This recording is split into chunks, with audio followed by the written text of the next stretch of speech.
आजपासून राज्यातला हवामान अंदाज देणार आहे। राज्यातील पावसाचा जोर कमी झाला असून राज्यात सध्या तरी असा मोठा पाऊस नाही म्हणून हा अंदाज सर्व शेतकऱ्यांना लक्षात येतात।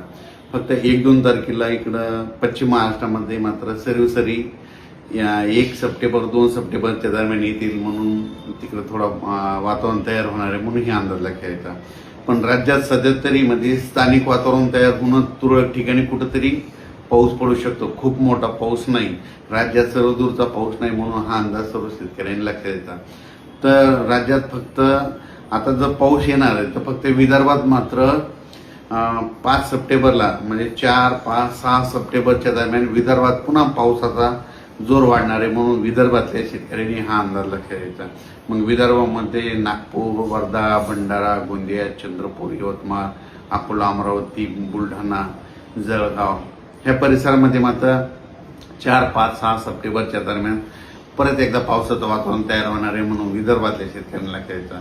मग राज्यातली परिस्थिती काय राहणार आहे? राज्यात चांगला सर्वदूरचा पाऊस सध्या तरी मध्ये एवढा नाही, फक्त मात्र 10 तारखेमध्ये 12 सप्टेंबरच्या नंतर म्हणजे जवळपास मग 12 सप्टेंबरच्या नंतर परत एक राज्यात वातावरण तयार होणार आहे।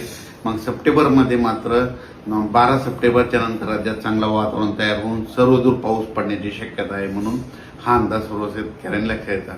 पण सध्या तरी राज्यात असा मोठा पाऊस नाही, स्थानिक वातावरण तयार होऊनच पाऊस असणार आहे म्हणून हा अंदाज सर्व शेतकऱ्यांना लक्षात यायचा आणि आपण आपल्या शेतीचे नियोजन करायचं।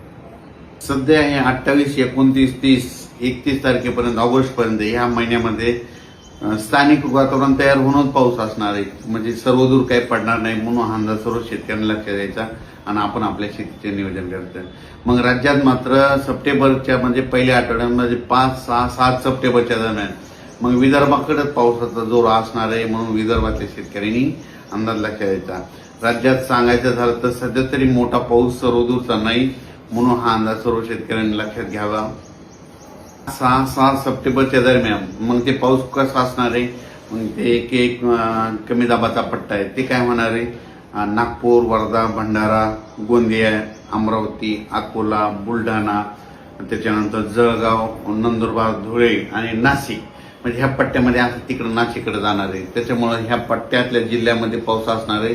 तिकडं पाऊस असल्यामुळे काय होईल, मराठवाड्यामध्ये मग परभणी जिल्हा, नांदेड, हिंगोली आणि जालना, संभाजीनगर इकडं मग थोडाफार रिमझिम पाऊस म्हणजे 5, 6, 7 सप्टेंबरच्या दरम्यान येणार आहे म्हणून हा अंदाज सर्व त्या मराठवाड्यातल्या परभणी जिल्ह्यातल्या